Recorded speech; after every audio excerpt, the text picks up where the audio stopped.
Leaving wasn't necessarily a decision we made like one day, like we're gonna leave. Because our heart, and especially Delmer's heart, was to stay Amish. This was my husband's dream, this place. He built the barn, and we built the house. And so just to walk away from that, is maybe what I'm feeling again. Even though I wouldn't want it different, it's still a place of pain.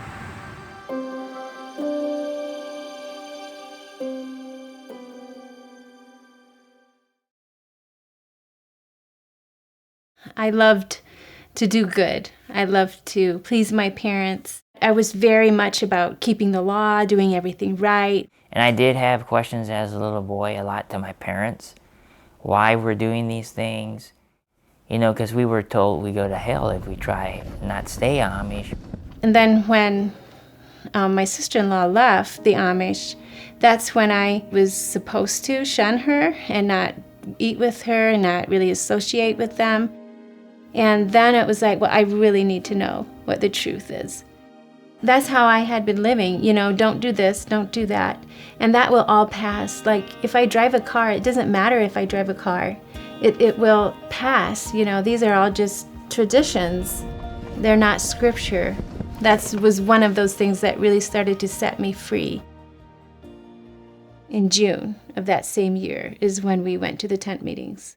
I came to United States on invitation, and I was fascinated by meeting the Mennonite and the Amish. And that's how I came to attend meeting in Shipshewana. It was in an open ground. The target was the Amish people. I remember the buggies were all set up on the field, and among those many Amish people who came from my crusade were the Osterlers. His teaching was so convicting, and so I just had really not heard, much of that before in my life. I just started crying uncontrollably. After we were at the tent meeting, the bishop and the deacon, they would come talk to us. They just came and told us that we are now excommunicated. I admire my parents so much. They are amazing. Just how they, they started thinking for themselves instead of what the church and their parents and their family and all their friends have been telling them for years and years and years. No matter if you are shunned by family, kicked out by family, and you go through all this, financially, we had basically nothing.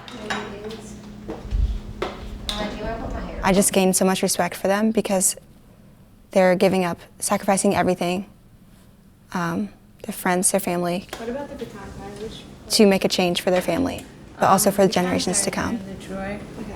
So the first thing we bought was this little flip phone. The first text I got, I was like, how do I respond? I don't know how to text. And so I never responded to him because I didn't know how. To me, a phone was for calling. And then after that, what really made us change clothes, I remember just telling Delmer, my kids need clothes because they're growing. And I can sew them more clothes, but I don't want to sew them more clothes. And then one day we decide, let's change our clothes. We'll go out and go to Goodwill and find some other clothes. This is Heidi's first non-Amish coat, store-bought English coat. It's a spring jacket, but she was very cute in it and she was very proud of it. I never thought I would wear jeans because I just thought I would probably look hideous in jeans, because I had never wore them before. But I do enjoy wearing them now. We bought a camera and a camcorder and started taking those fun pictures. There's no baby pictures because we weren't allowed to have cameras. And we were taught that those would be graven images and those would be idols. And now it's very sad. It's very hard for me that I don't have baby pictures. But and I think maybe that's why these are so precious to me, because there's just so few of them. There's Lisa and I in our Amish dresses. I made those dresses too. In our room. And then there's me and my dad. With our pony. This is the pond. My childhood was pretty awesome. It was creative. We didn't have any technology. So it was a lot of creativity, like sleigh rides with my pony in the winter time. That was so fun.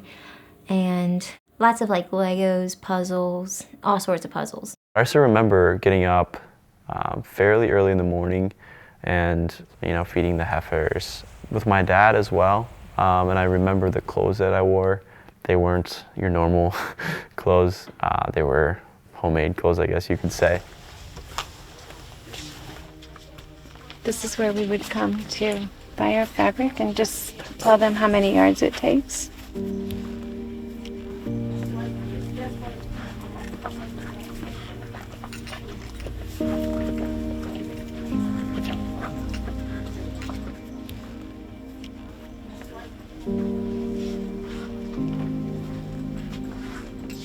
It was very hard to leave everything you always knew, everything that you always dreamed of. You left all that.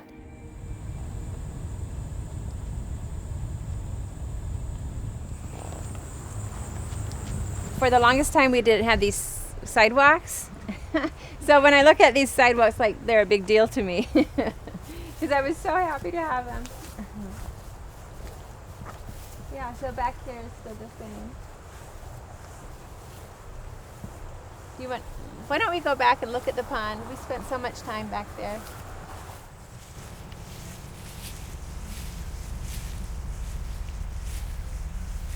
Brings back a lot of memories. Kind of catching me off guard, making me emotional.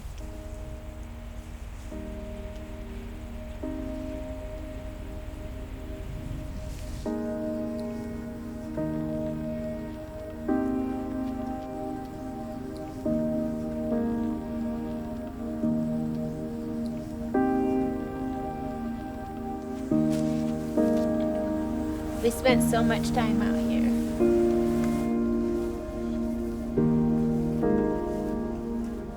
They say, if you don't know what to do, if you don't know which direction to turn, just take the next right step. And sharing the story has made me realize that's what we did.